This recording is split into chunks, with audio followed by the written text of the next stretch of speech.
Island where a black retired correction officer was viciously assaulted um, by three. Was it three of them?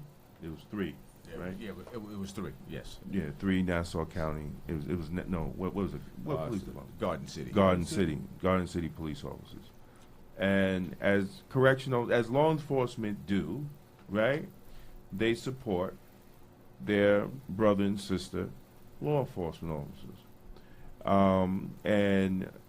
Brother Darrin called a press conference in support of black law enforcement On the screen now. or organizations calling out support for Brother Lanier because he was brutally assaulted and very disrespected by the police department and trying to find information, the identity of the officers, and getting proper reports and response. So we had a press conference. Brother Darrin called a press conference, and correction officers from Westchester, specifically myself, representing blacks in law enforcement of America, and President Brooke Jones and former Vice President Ricky Maxwell went out from the Westchester Correction Association. You had somebody from Suffolk, right? Suffolk Corrections was Right. out there? Yeah, Suffolk. Right. Suffolk Corrections. And there was Suffolk Corrections, there was Representative from the city, Rita, somebody from the city. NYPD, Yeah. and the Charles Billups of the Grand Council of Guardians, which encompasses 12 different organizations with different African American fraternal organizations from the many different police, law enforcement departments and professions throughout New York State. The issue had become that the Westchester officers that were there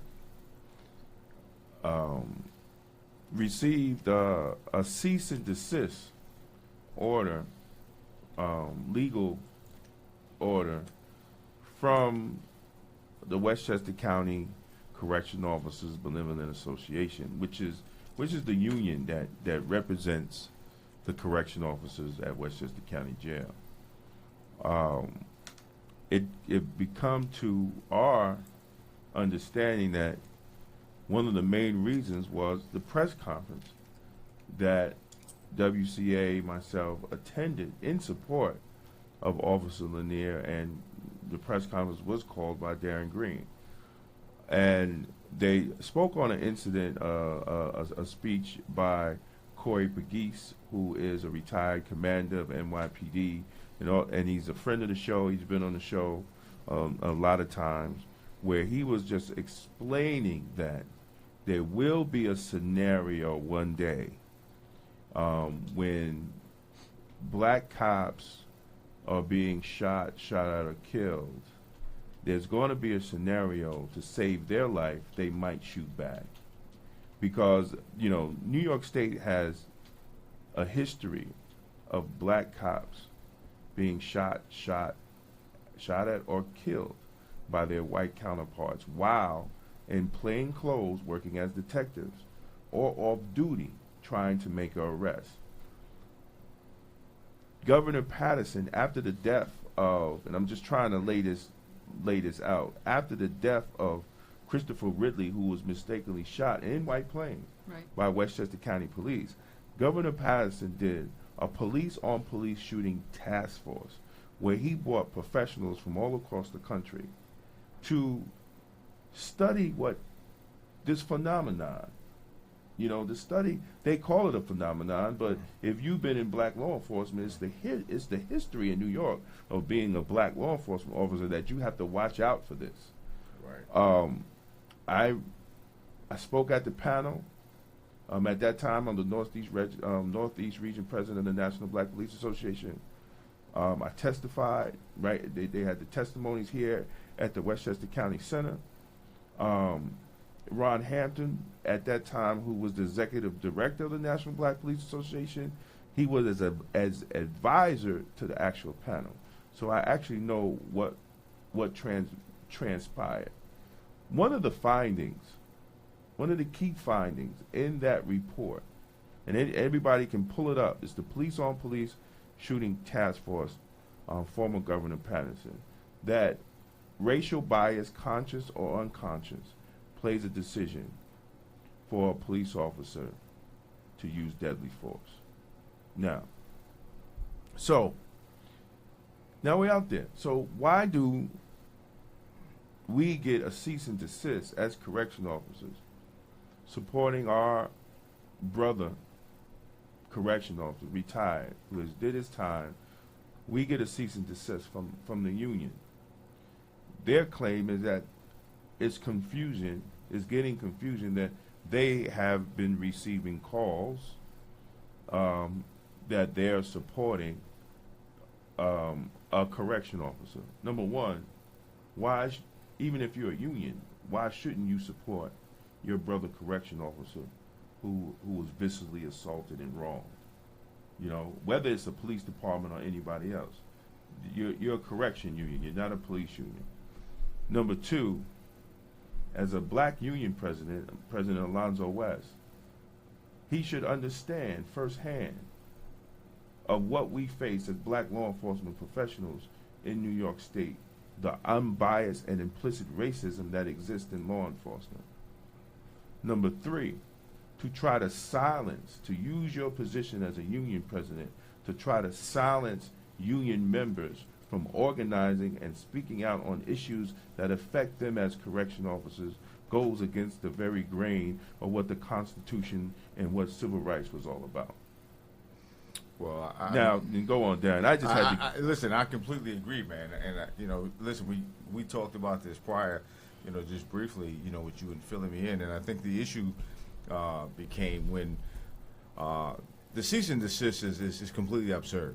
Like you said, for a union president to viciously, morally, come out and attack a fraternal organization that is doing what they're supposed to be doing, which is keeping their members informed as to the day-to-day operations of their livelihood, the job that they do, is really scary. That in this day and time, that they would even feel that they feel a little pressure. And what happens is, if you want to look at the term and say, well, the chickens have come home to roost, is that because for a long period of time, those of us in law enforcement, particularly blacks in law enforcement, were not paying attention to contract negotiations, to things that were going on. Mm-hmm. So now that you have raised the bar, now that you have gotten people educated, now that you have gotten people, involved in the process of paying attention to know what's going on and supporting other brothers and sisters in law enforcement, particularly in corrections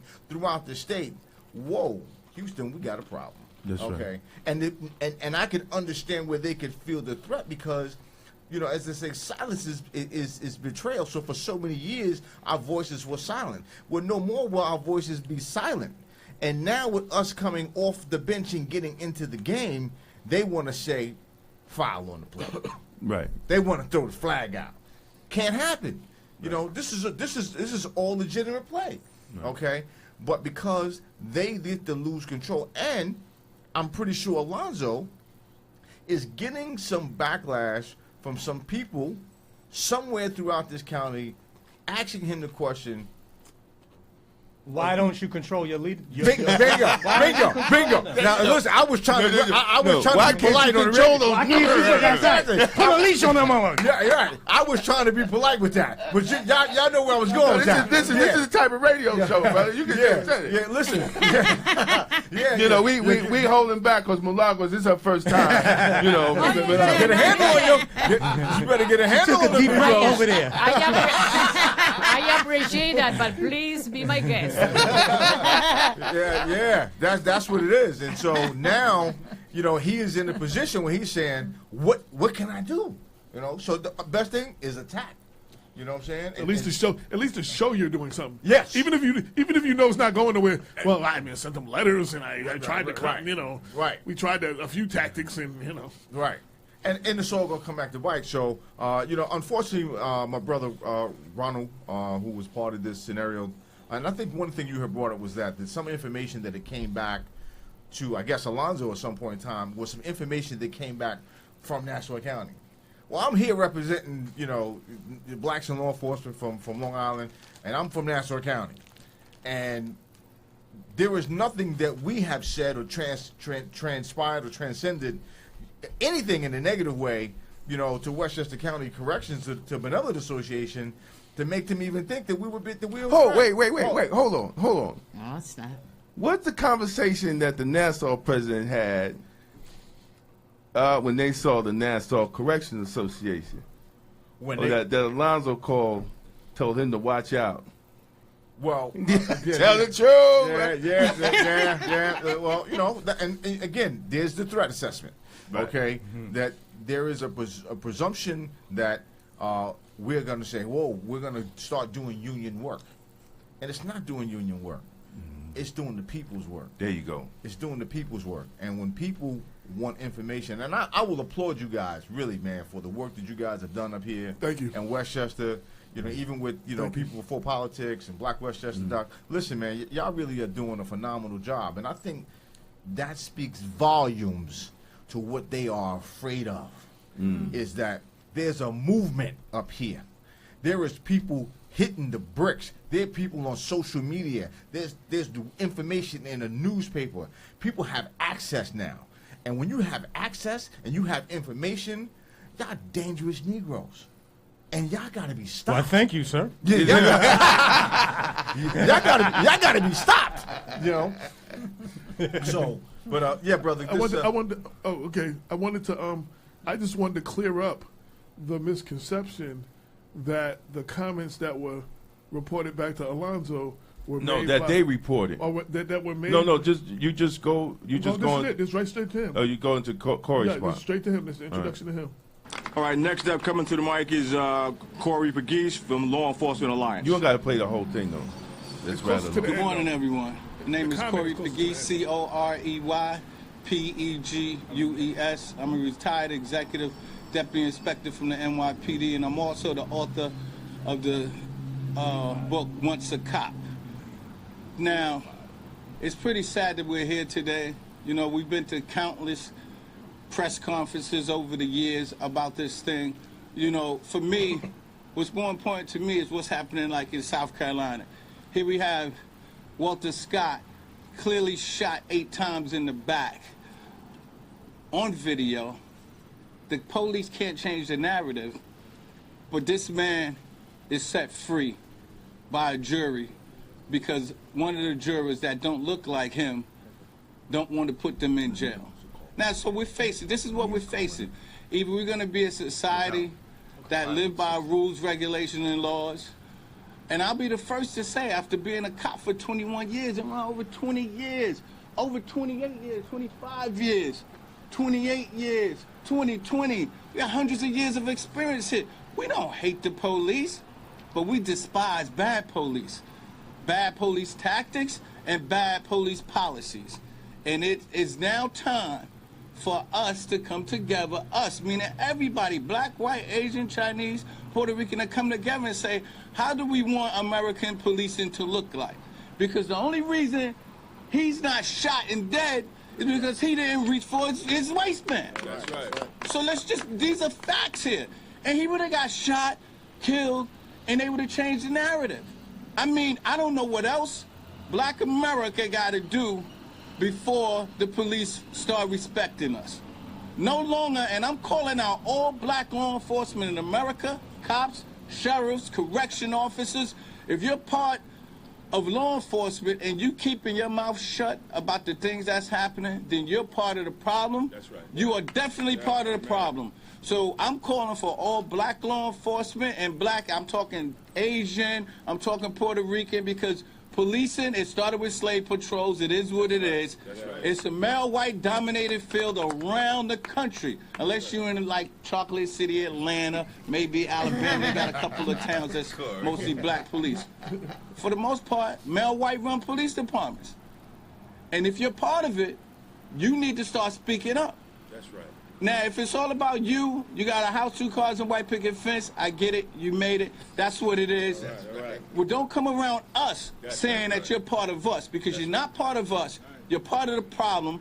I'm calling out all black law enforcement in America to start speaking out. Speak out for something or be part of the problem. And that's what needs to happen here. And Ron, we here for you. Right. We're going to be here for you. And we'll be out here if it's 10 degrees or if it's 90 degrees. Because no longer we're going to have a press conference, say, no justice, no peace, we hate the police, and we disappear. We're here now. We're not going anywhere. That's right. We're here to stay. And we're going to support him and Fred until we get some justice. And I don't forget the no justice, no peace. We want good police in our community. We don't care if the cops are black, white, or green, or purple. We just want the cops to come to our community and treat them just like they treat this lovely city right here, Garden City. You should see how they treat the residents. $1 million homes over here. You go 3 miles down, they got $200,000 homes. They got projects 4 or 5 blocks down. Different policing. And we know a little bit of crime over there, but everybody black is not a criminal. He's retired. And I'm pretty sure, I wasn't there. So, and I'm going to keep it quiet, but I wasn't there. But let me just figure out how this went. They approached Ron, a 20-year in good standing, retired officer, and they don't know. I'll give them the benefit of the doubt that they thought he was the suspect. And they came and accosted him. I know what came out of his mouth. Yo, hey, I'm on the job. Leave me alone. Hold on, what's going on? It's not me. But they don't give us that opportunity. That's right. When they see white guy and he says, I'm on the job, oh, show me your ID. Black man, I'm on the job. You ain't on nobody's job. Wait till we finish. We'll sort this out later. No longer we doing that because you know what? This is going to be the soundbite that y'all going to put on the news. And I don't care. This is the soundbite. Eventually, to all these white cops out there, you know what's going to happen? One of these law enforcement officers that's off duty, you're going to approach him, and guess who's going to be laying on the ground? It's going to be you. That's the soundbite to put out in America. Y'all going to keep treating us like we're pieces of dog mess. Eventually, somebody's going to lay you down. Yep, that's right. Yes, right. Yep. That was the soundbite. That was the soundbite. And it did not come from Maxwell. the Westchester County. Right. It didn't come from Maxwell. It didn't come from the Westchester Corrections Association, which certain vice presidents have alleged in the building and alleged to other people in which they got it wrong. So, you know, to spread false rumors, you know, is sad. You know, it's really sad to try to diminish the good work of the Westchester Corrections Association. You know, a lot of people say, oh, yo, Damon, that's your group. Nope. I'm just a correspondent secretary. All I do is send out emails. Press send. That's my job. Press send. There you go. And all I do is press send. You know, the president. It's a dangerous button. Right. It is a dangerous button. It's a dangerous button, though. Yeah. But, you know, Brooke Jones, she's doing a great job, and she's bringing unity to these young officers, and people are getting upset. On the phone, we got Brother Lanier. Is that you, brother? Yes, how you doing? Hey, brother, what's happening, man? Hey, what's up, Ron? How you doing, man? I'm hanging in there. How you doing, Darrin? I'm good, brother. I'm good. Yeah, man, we talked a little bit last night, man, and I'm glad you was able to call in and just to give your viewpoint on, you know, and your support for these young officers up here supporting you as an organization, and then getting the backlash from the union that they're getting at this point. Yeah, I was very disappointed when I got that call, and you came down to lend a hand and support the unjust was being done with another fallen officer that took place, and I didn't see anything that you did that was malice or try to take control of any other organization but the chapter that you was involved in. Yeah, so I don't understand where that allegation is coming from, or that's false allegation, because that's not that took place in Minneapolis, New York, when you came down and rendered the services on my behalf. So I'm just here to render my services back to you. That did not take place at all here in Mineola. He knew what he stood for. He knew what chapter that he was represented, and that's the only thing that he spoke upon. So I don't know where these other allegations was coming from. Right. Well, you know, it's the usual trying to silence.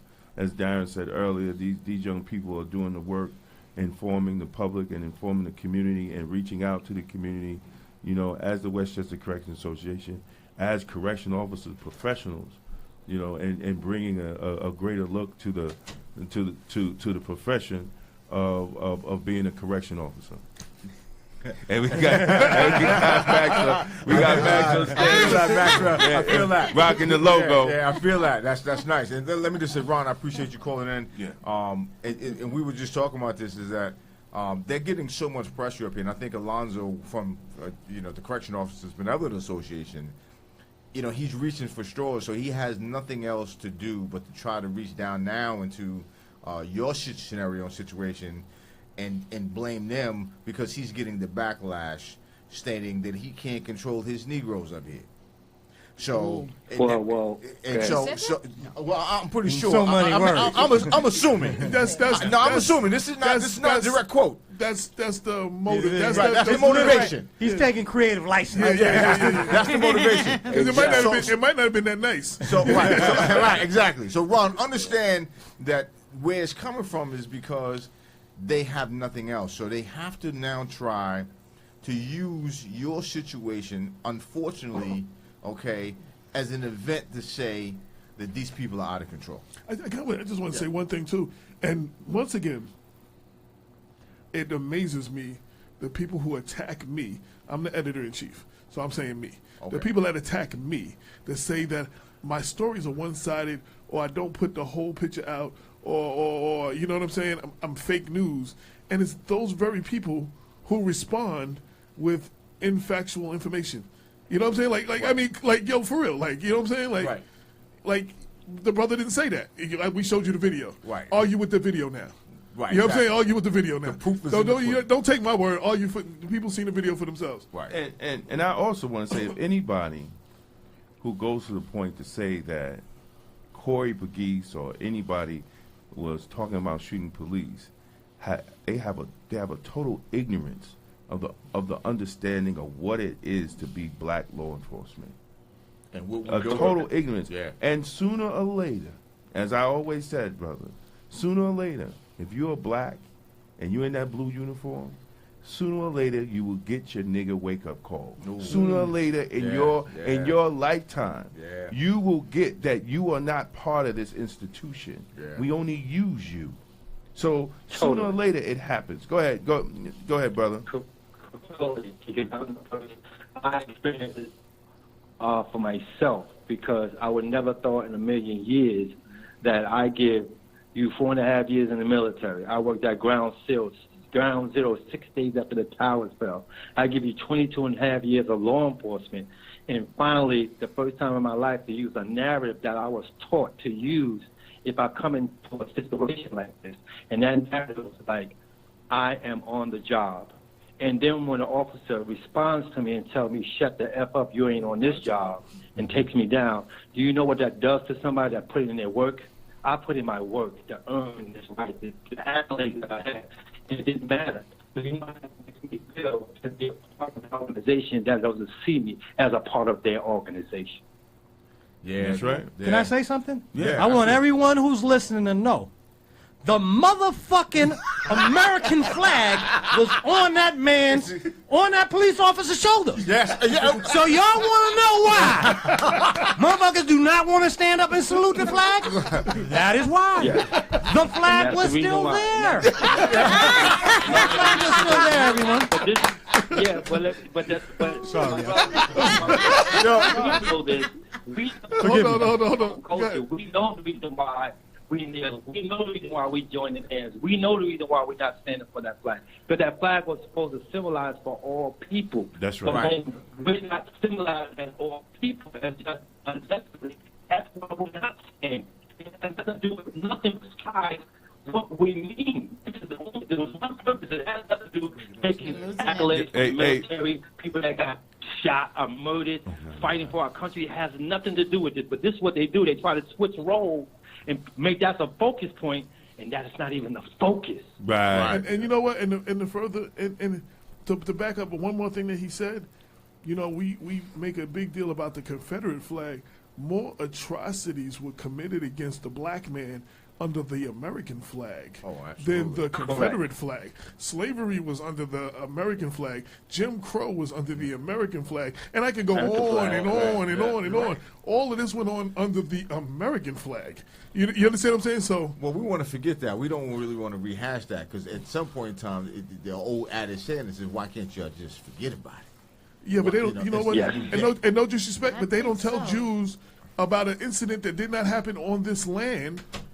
They don't tell American Jews, why don't you forget about The Holocaust. the Holocaust? Holocaust, That yeah. did not happen on this land. You know what I'm saying? They don't Yeah. tell American Jews to forget about the Holocaust. No, they don't. No, they don't. But I want to go back to what Bob had just said, and this is critical. And Ron, I hope you hear this. And it may have been a little funny to us in here, but the reality of what you said, and the flag was still there. Yeah. Right, Okay, right. as a symbol of American pride. Okay, so but the American pride on that arm that was hitting him, exactly that flag on the was arm right that there. was swinging down That on a arm- black man. The American pride was something to be prideful of. Okay, so like again, where do we fit into this? You know what I'm saying? It's a problem. Milagros, can I ask you a question? Sure. Are you, you're Latino. Are you of Puerto Rican background? I just, No. From Spain.